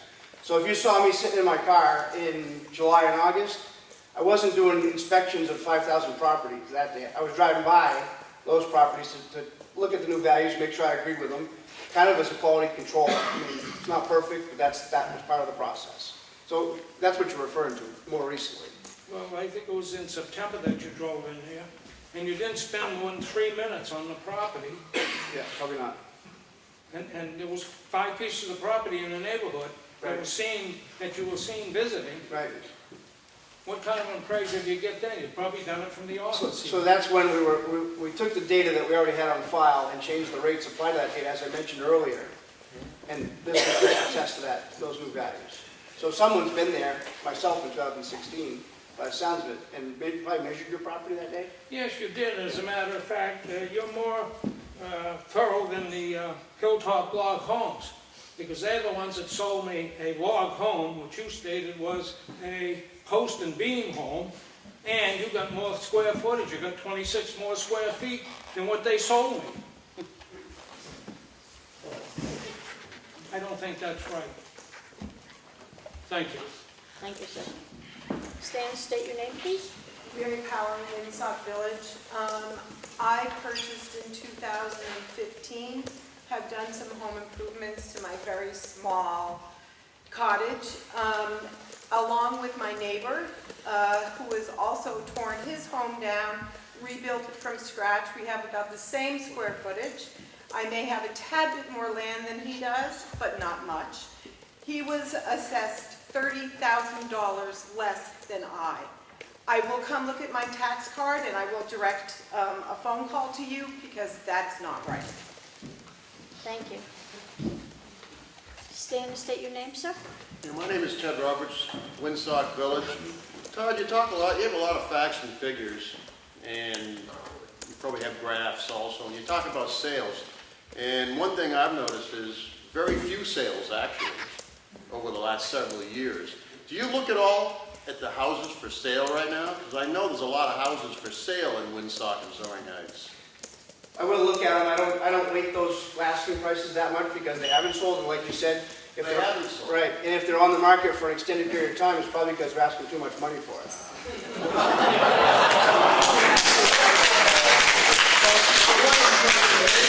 These houses are not selling, and we have lots for sale that have actually gone down in price in the last, I don't know, I guess, 2 weeks. yeah, they've actually gone down in price, and there's not much for sale. And I would bet that most of the houses, well, let me just say this. You said the bottom line is you come up with facts and figures and all the stuff you want to come up with, but the bottom line is, by law, you can't assess for more, basically more than it's worth, than the house is worth, correct? That's a good reason to appeal, and you probably will prevail. Well, okay, but all I'm saying is, my guess would be that 90% of this room, their houses are going to be assessed for more than the market value. So every year, the Department of Revenue equalizes the assessments in town. So the assessments were 2015, and they stayed $2015 until we did the townwide revaluation again. But every year, your ratio was different based on the sales. But if you go back to facts and figures, we're talking about what a piece of property is worth, what I could put it on the market for, and reasonably expect to sell it in a timely manner. And what I'm saying is, the number you have on my house, it would be a dream sale to get that kind of money for it. So I'm just relying on sales. Well, but the bottom line is, it's worth what it's worth. Right. You can take all the facts and figures and graphs all you want. The fact of the matter is, these houses are not selling for the kind of money you think they are. Except the ones that sold. Well, a few. The outliers. There's a few that have sold. Look at the ones for sale right now. I bet you'd find a lot more for sale than have been sold. Thank you. I'm sure, yeah. Thank you. Somebody, go ahead, sir, stand, say your name, please. Bob Costello, Woonsock Village. That actually leads into a point I would like to bring up, and maybe Todd can address it, maybe not.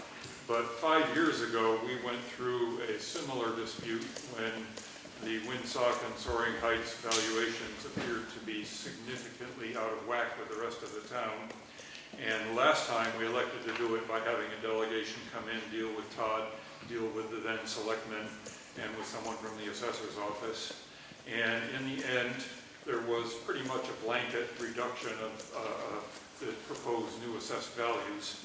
And during the course of that discussion, it was pointed out by Todd that the comparables they use are culled from the available sales, and they automatically discard estate sales because the suspicion is the kids really don't want to hang on to Dad's old house. You know, he's dead and gone.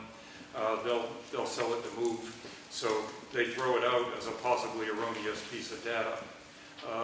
If my understanding and recollection is correct, sales among relatives are frequently thrown out because, again, it may or may not be a fair market value price, which I believe might be why the young man in the back's house wasn't used as comparable. I believe he's a cousin or something to the gentleman who used to own the home. But I respectfully submit that was pretty much a fair market price. Woonsock Village and Soaring Heights is the place old pilots go to die. There's a lot of estate sales in our area, and to automatically discount them very much short circuits of realistic evaluation.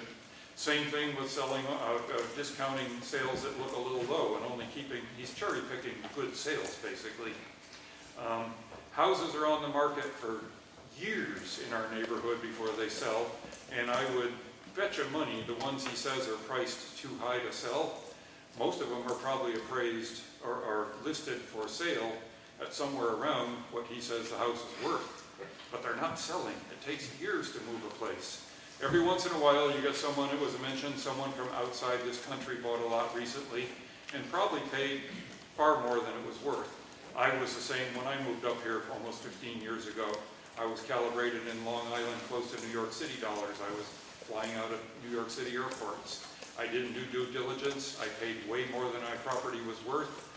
But the guy who was selling it, it was a summer property. He didn't really need to sell it. He could afford to keep it, so he waited for someone like me to come along.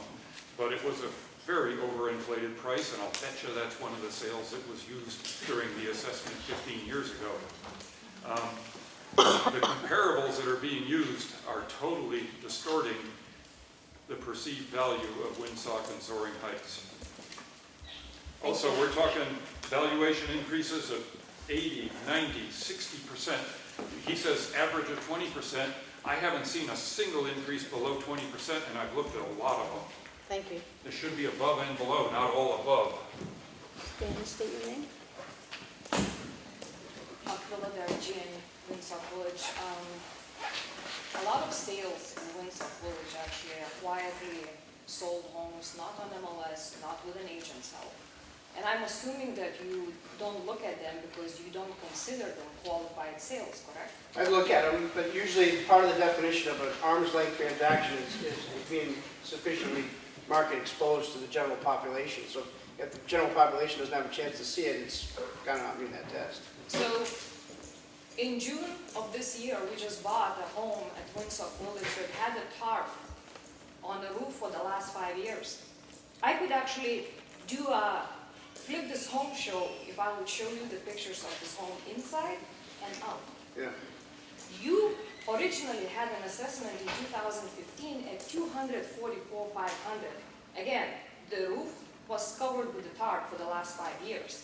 So extensive water damage inside, rotten garage doors, the siding that is completely falling apart, the deck is completely falling apart, the landscaping is pretty much up the back, the house, you can't even actually see it.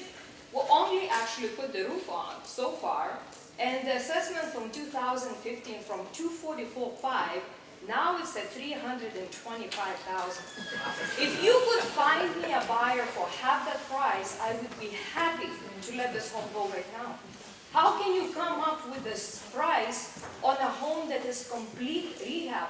By the way, I paid $130,000. I was not related to the seller. It was an estate sale. It was fair price, fair market value for the home that pretty much needs everything inside and out. So that's a case where you'd want to check your property record card assessment, and if it's not representing the condition of the house, we should come out and take a look at it. But And it's it's a only comparable you throw out. Yeah, you did throw out that comparable. We need to address to the chairman, please. Thank you. Go ahead. So I definitely, you know what, and it seems right now that like I need to go through abatement process. I need to prove that, do an appraisal, and it says, yes, it could be that the appraisal will be taken, the appraised value will be taken into consideration. So am I throwing away $600, $700 for the appraiser to come in and check my house? I think in your case, if you had pictures as of April 1st, I mean, if you bought it in June, Yes, probably that's the same condition it was in. That Pretty much. would be helpful. and it's a 2-bedroom house. Thank you. Nancy Waterman, Windsor Village. I have a question on process. I appreciate that you reduced the base rate from $60,000 to $50,000. That makes a big difference. But if none of us had come last week or had come to meetings, would you have reduced that base rate from $60,000 to $50,000? Probably, because I'm still finalizing this and testing those values. So if I looked at your neighborhood, your land zone, and saw that you were at 110%, that would cause me to make that reduction. Well, it seems strange that all of those letters would go out and you would be willing to meet with all these people when you didn't have to, if you just reduced that rate in the beginning. It doesn't make sense to me. Thank you. Anybody that hasn't spoken? Sir? We live over on Duncan Lake Road, dirt road. Ours went up. Like everybody else, is not like yours, so thank God. Hi, Lord. My question to the selectmen, don't you live in this town? Aren't you people pissed? I mean, why are you mad at us? It's like and defending this guy. Why aren't you sticking up for us? We voted for you.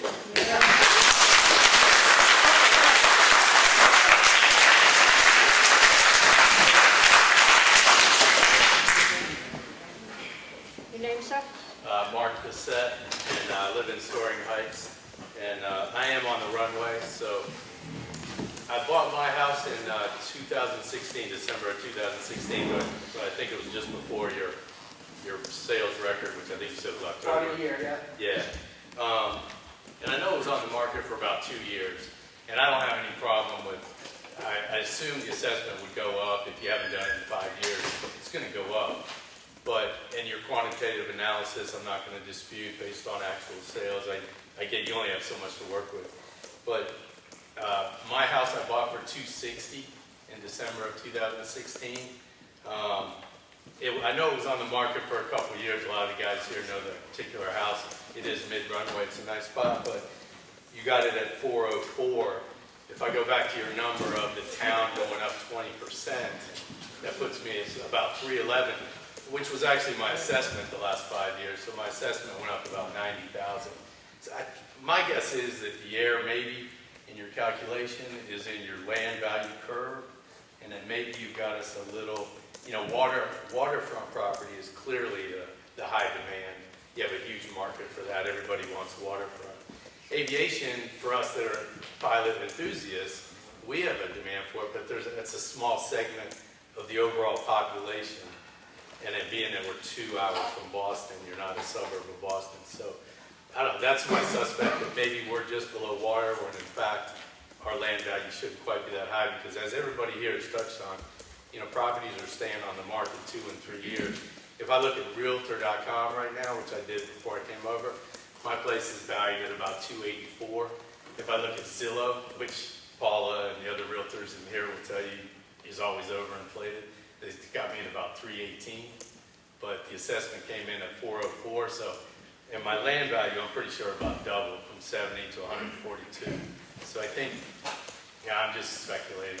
Like I said, I don't know the quantitative analysis, but it just seems like I don't think there's any way I'm getting 400 for that place when I just bought it, 2016 for 260. So your sale is about 2.5 years before our actual date of appraisal, which is April 1st, 2019. So there should be a time adjustment in there, and what you're saying, maybe there's something else that I should look at. I mean, I don't know what you're at now. I mean, what you got for a letter and what I have now is different.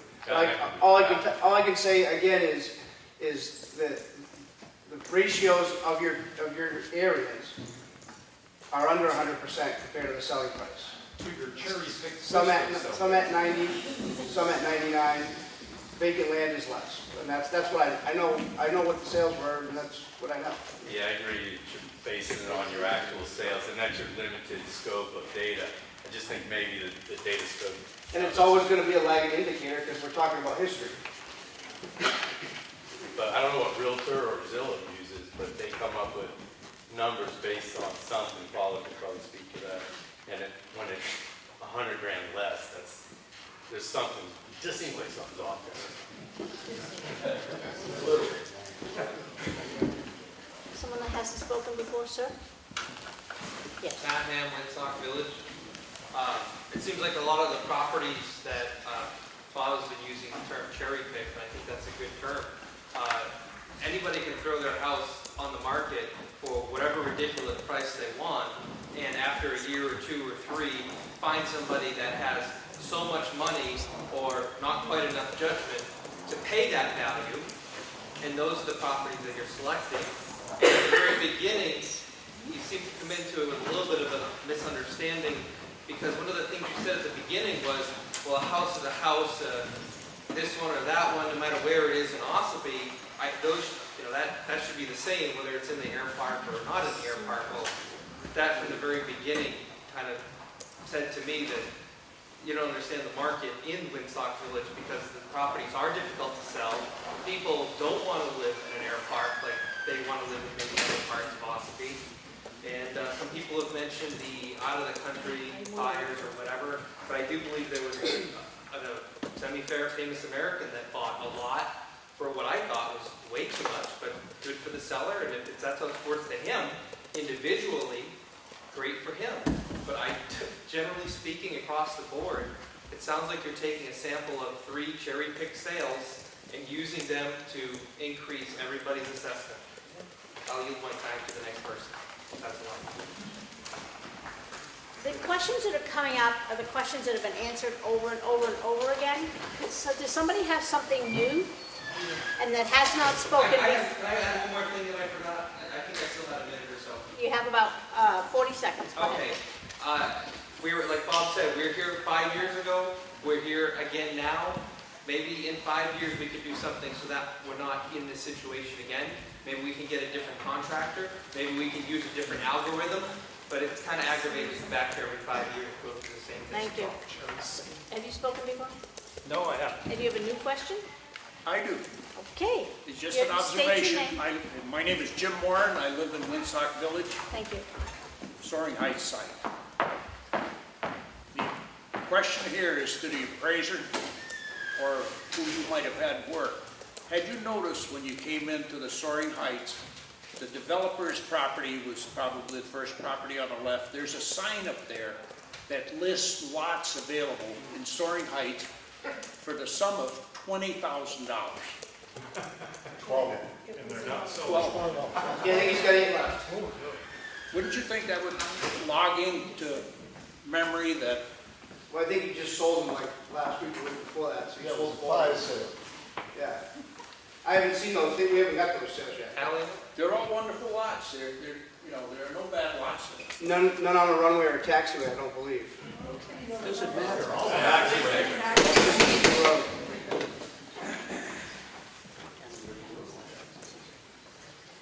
Gentleman, very back row. I think, person in the back row. I can't see, male or female? My name is Soldier Hope. No, I'm sorry, the person behind you. Oh, okay. I'm not a gentleman. Right now, I'm not going to be a lady, but this is directed to you, Madam Chairman. I could not leave here without telling you how disrespectful I thought you were to send that young man out of here with a police escort in front of his child because he was asking a question.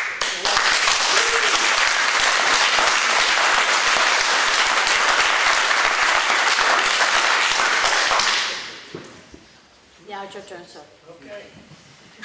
My name is Sophie Oldplant. I have a question for the chair, actually. We had this process in 2015, and I think the gentleman said that the process is every 5 years, and I didn't do great math, but I thought we were 4 years out. And I'm not from Soaring Heights, but I'm as concerned as a lot of these people. And the other question I have is, how much are we paying for this process?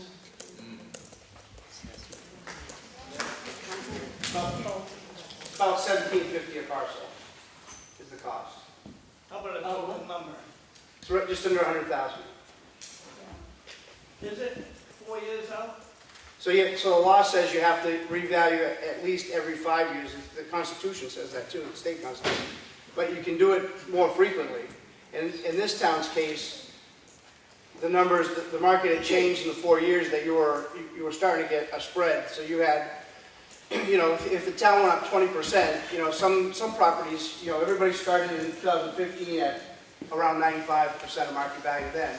But over the time, different properties change value at different rates. So 4 years later, you're starting to get a spread. So the point was to bring everybody back into line, hopefully for equity, so that everyone's paying their fair share of the tax burden.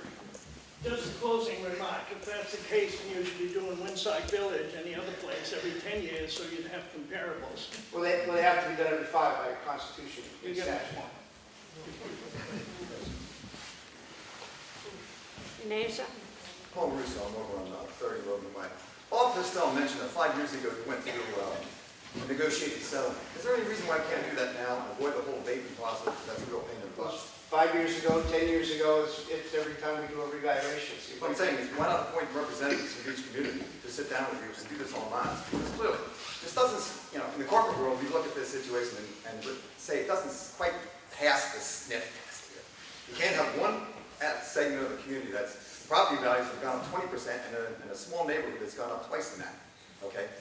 Ossipee communities aren't that economically variegated to support, you know, houses in one select community where people are dying to get in. I think you've heard the data associated with the desirability of the property. So why not appoint, representatives from each group, sit down with you, hammer this thing out, come up with an agreement, rather than go through the abatement process? So the law says if you're over-assessed, file for abatement. Each would get to do it individually. We don't even know if you're over-assessed because you don't have any assessments, you don't have a tax rate. None of that's been set yet, so we're talking about something that doesn't even exist, technically. Sir? My name's Bob Pittman, I'm in Indian Mountain. My question is on my land, it went up 100%.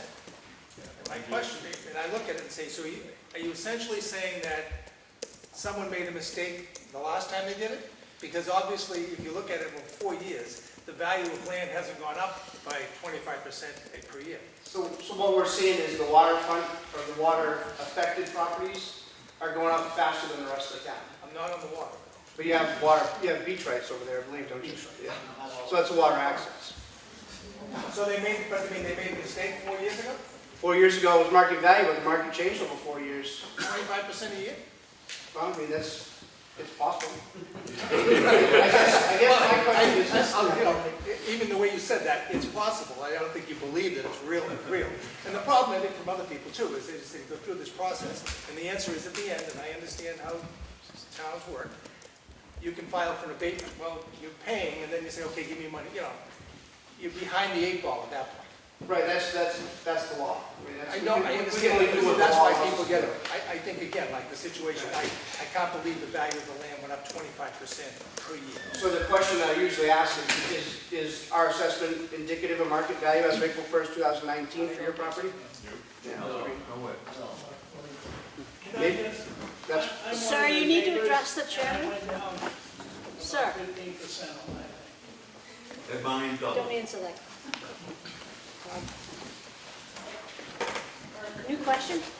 Yes, Madam Selectman, I'm just out of curiosity, what is the present town valuation? You know? It's 7 million, isn't it? 2018, it was around 700 million. It's about 825 now. 820? Yeah, it might be 830, but it's like I said, still. If your assessments go into effect as of midnight tonight, what would the town valuation increase be? It'd be just about 20%. Okay. Maybe a little bit less than that. New speaker? Mr. Hayward, did you say that Your there were name, 5,000 please, properties first. in the Your town? name for the record. Steve Pasquarello, Indian Mountain. Thank you. Did you say there were 5,000 properties? Roughly. And you used data from 195 properties?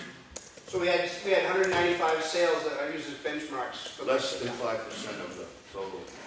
Right, that's what we had. And did you say that you got 17.5, you're being paid 17.5 per property?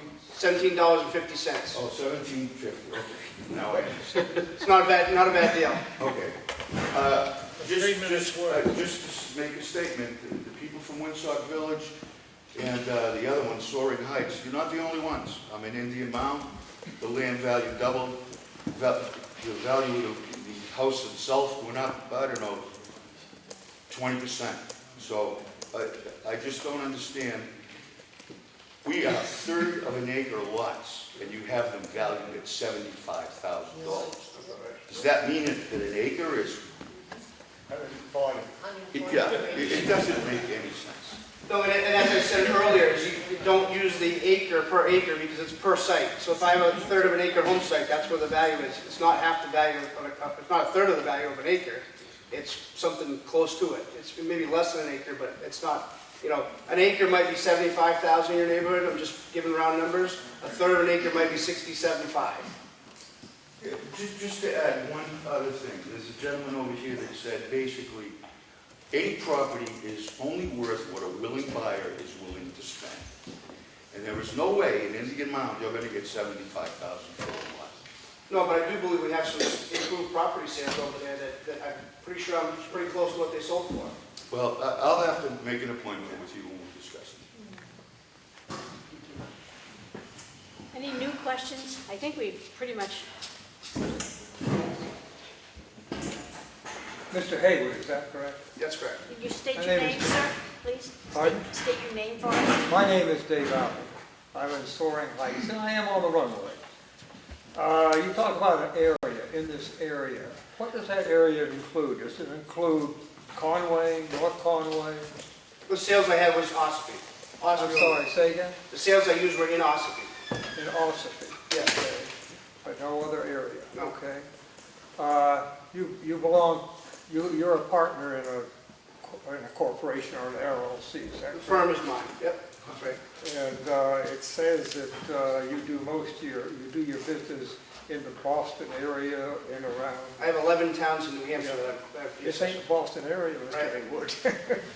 No, it's Ossipee. I have a 18,000 square foot house. It's not central heated. It has no air conditioning. We heat with wood mostly. And you got me down here. I went from 173,000 to 182,000 on the house. It's kind of strange. Now the card is available to us, is it? Correct. Where can we go get that? In the selectman's office tomorrow, you can come and get Okay, that. thank you. This is the first year you've done this up here? No. No, you've done this before? Yes. Okay. I'm just worried about, I've lived in many parts of the country, my wife and I have, and I just worry about, they've all heard this before. In the Washington DC area, in Northern Virginia, they raise taxes, and tax the people right off the land. Then the developers come in. We have very nice property there. I'm worried about the same thing happening. Thank you. Thank you. Yes, ma'am. I'm Ann Scott. I live in Soaring Heights, and I have a question for you. We have a house on 3.5 acres. So when you see 3.5 acres on a piece of paper, what does that automatically think with just one house on it? Does that make that, wow, that they should pay a lot of taxes on that? So you have that back in terms of the home site value. So a 3-acre home site is not 3 times the value of a 1-acre home site. It's something a little bit more. So it would be still one home site is the value in the land. So it's 3.5 acres. Yeah. So you have a lot of property on the road, but then it goes to a point, down to a swamp. So there is absolutely no value to probably 2/3 of that property. And we also abut the grid. There's just not a pretty site. And you're probably right. The first acre is where most of the value is, and the other 2 acres probably isn't much. Would you know that? What's on your property record card? If our records are correct, I would. Thank you. Anybody else have a new question? Hearing none. I'm going to open the meeting to public input again, please. Does anybody have anything in public input? Not related to this. Linda Hatfield, I just wanted to know, you're taking all the budgets in for next year. If all of us are going in for abatements and the town starts to have to give back 100,000 like they did in 2013, something like that, how does that affect the budgeting process that you're going through right now? Whose budget does that come out of, and how are you going to account for that? Because it certainly sounds like, from everything I've heard, is that people have a real basis for getting abatements, and that the town is going to be looking at having to give back money in 2020. So just in light of what you're doing right now, how do you account for that?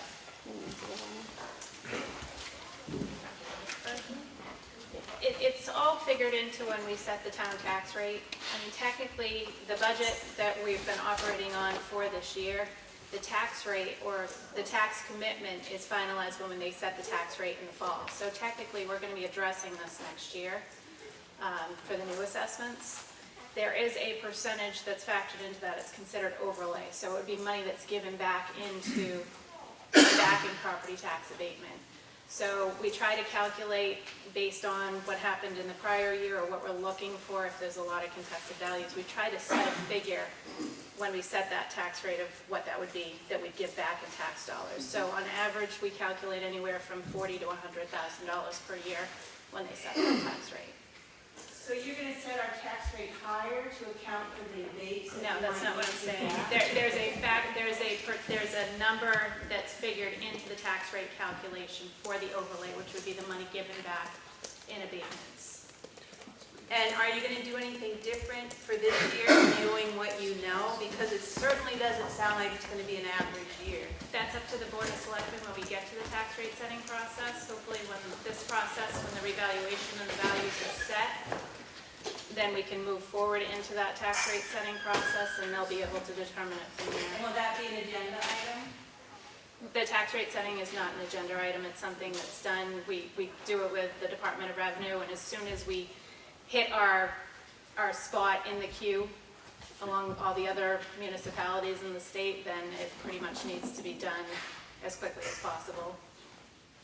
So, I'm sorry to keep asking, but how will we know when that's done? When the tax rate is finalized, the Board of Selectmen will announce it, and at that point, you can find out how much was set aside in that overlay account. Okay, and that will be and we'll know all of that's happened because we'll get our tax bills. Correct. And they'll also announce the setting of the tax rate during the Selectmen's meeting. Okay, I thank just you. can't tell you when specifically that's going to take place. Thank you. Is there any more public input? Not related to assessments? Well, it is related to the school assessment, not the town assessment. Oh, okay, yep. Joe Haas, Resident Building.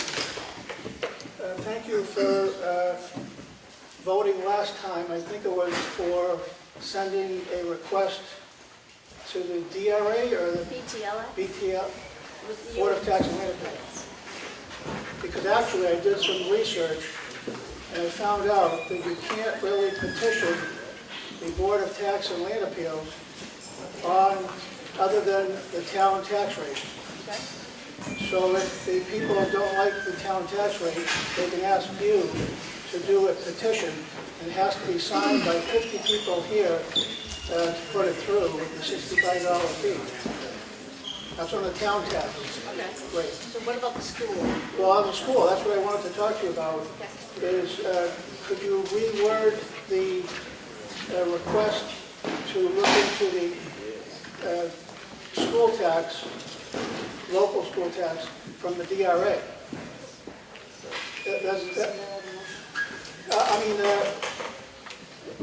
Let me back up a minute.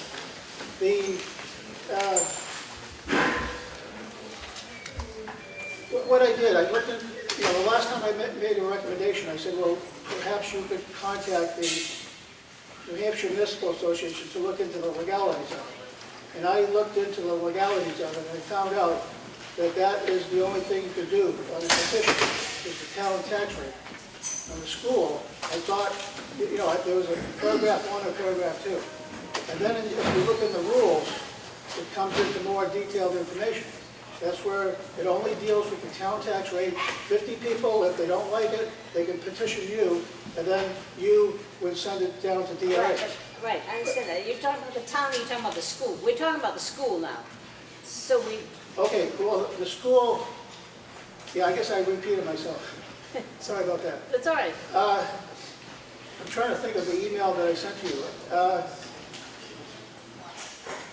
So you had us vote last week about taking the school to the BTLA. Do you want us to change that to the DRA? Well, yes and no. Yes, the request goes to DRA for setting the tax rate of the schools at 0. But the only thing you do with the BTLA is you petition, anybody here can petition, it doesn't have to be the selectmen, to petition the Board of Tax and Land Appeals to open it up so that they would have a hearing process also for the school tax. Right now, they only have it available for the town tax. And they're supposed to be professionals to deal with taxation. So it'd be better, quicker, to have it go to them rather than having somebody here suing the town in the Superior Court, $280 fee, $50 for service of process and all that. It would be better dealing with them, I think. So there's two things that I'd like for you to do. One is to put the request in, but not to BTLA, but to the Department of Revenue, to request that they send nothing but 0 for the school tax rate. But at the Board of Tax and Land Appeals, put a petition in to have a rule established to have equal rights for the school tax to be argued, as well as right now, it's only the town tax rate. I'm just a little confused. I understand the first one. Get the second one. Well, you go through a committee, maybe he can answer some of the questions. There's a committee called Legislative JELCAR, Joint Legislative, what is it, I forget. JELCAR, I mean, it's not jail, it's JJLCAR. And they set up the rules that the departments are supposed to operate by. And what you want the Board of Tax and Land Appeals to take on a new assignment to deal with contesting of the school tax rate. Because right now, it's only the town tax rate that you can go there. So the 50 signatures plus $65 fee. But I think on that petition, it should be, just like when you go to put an article on the warrant at the local level, it's either by the selectmen or 25 signatures. It used to be 10 in the old days. So I would like to say, the future rule would say any board of selectmen of any town could take the school tax rate amongst their own vote, not having to go to get the petition, like you have to do on the town tax rate.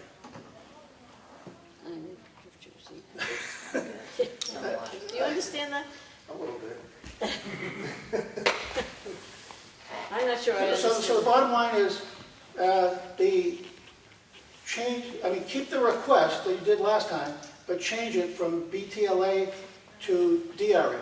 Okay. Saying, please do not send us a tax rate other than 0 for the local school. Because in the letter that you got from the SAU, it says you're required to pay. And that's under the old statute. I sent you an email. I said there's 2 statutes. One is like a defective one, and then the other one says you are authorized to. That's enabling legislation. You don't have to. You may or you may not. And what I'm saying is to honor your oaths of office, you shall not. Because the other legal aid person that wrote to you said that it's lawful. You have to send the warrant over to the tax collector to bill and collect. But that's unlawful. But that's the whole thing that Tobin and Valinsky have been saying. Article 5, Part 2 of the Constitution says taxes and tax rates are supposed to be reasonable and proportional, and they're not. Okay, so I think what I'd like to do is discuss this in our work session next week with the rest of the board, before we make any decisions. Okay, it would be nice if, could you put that on your website, the 2 letters that you read earlier? Or send them to me by PDF file? Oh, we can get them to you. Yeah, she can get them to you. Because that's just a legal opinion. You make an executive decision based on that legal opinion. Right. And it would be nice to get Andrew Valinsky involved to say yes, to agree with what I just said, that the woman or man who wrote the letter is wrong. Okay. All right, we'll take this, we'll discuss this next week. Thank you so much. Okay, thank you, Joe. Appreciate it. Is there any more public input? Yes, Madam Chairman. Bruce Stewart. Yeah. Mine's really an information-based question. I was just wondering if the selectmen could find out. John Jedry at last week's planning board meeting had mentioned that he's been maintaining Polly's Crossing Road for the past 20 years, and that he had permission from the selectmen. Pursuant to RSA 236, semicolon 9, the town has to give him written permission. I was just wondering if that letter exists or if the town did give him written permission back then. If you could just find that out. Don't need it tonight, but I'd like that information. Okay. It was 10 years ago. He said 20, Martha. That's why I wanted, he never was on public record at the meeting. So I'd just like some clarification on that, and there's just some issues with that crossing I'd like to get addressed. It should be. Thank you. Thank you. Public input not related to assessments? The question is related to the abatement process. For the sake of those who are still in the room, I was hoping perhaps yourselves or a knowledgeable staffer could sketch out the process for us. We all have a vague idea of, well, that's our next step, but we don't know how to do it or when to do it. And also, both in the room and in our community in general, we have owners who are either from out of this country or from out of this region and have part-time places here. How would they go about doing this abatement process when they're in South Africa or Australia or Switzerland or Great Britain, to name a few of our absentee owners, or New York City or wherever, as well as how do we do it locally who have the advantage of coming Sorry to down. interrupt you, but have you looked on the website? Is it under the assessing? It's under the assessing department on the website, how to go about that. It's also, Including for absentee folks? yes. Yes. The application, may I speak? Yeah, go ahead. The application is on the town's website, ossipee.org. It's also under the Board of Tax and Land Appeals website, New Hampshire Department of Revenue. It's the same general form that's used for all municipalities in New Hampshire. It's mandated by RSA, I believe it's 76:16. I'm sorry if it's wrong, but. Yep, you can pick it up in the Selectmen's office. The application can be accepted by the Selectmen's office as soon as you receive the final tax bill for the year, so hopefully we'll have those out early December, or sooner. We're very hopeful for sooner. And they have until March 1st of next year to appeal the value for 2019. Okay, for someone who's going to be in South Africa or Australia or whatever, is there? As long as it's postmarked by March 1st, they can do it. Like I said, the World Wide Web So is it's not worldwide, so. It's not an in-person process? No, it in is other not. words? It can be It's mailed. all As long online. as it's postmarked by March 1st, it will be accepted as timely. For the application, my point is is the abatement hearing or whatever happens next a face-to-face meeting, or is it done by phone, or is it all There is a paperwork? request for a meeting between the assessor to review it and the property owner. It can be done by phone or in person. Okay. That will take place after the application process. Thank you. Thank you, Mr. Liston. Any further public input? Yes, ma'am. Maureen Jameson. Just a quick comment regarding the tax cards. Back in 2000, the tax cards used to have codes, all the codes listed on them, and they don't anymore. And I just think it would be helpful when people go to get their tax card printed out, if they were given a sheet that interprets what all the codes are, so they can understand what they're looking at. Because when I went the other day and I had some questions, and there was confusion about what the codes meant. Thank you. Thank you. Any further public input? Hearing none? Make a motion to adjourn. Second. All those in favor? Aye. Oh, sorry.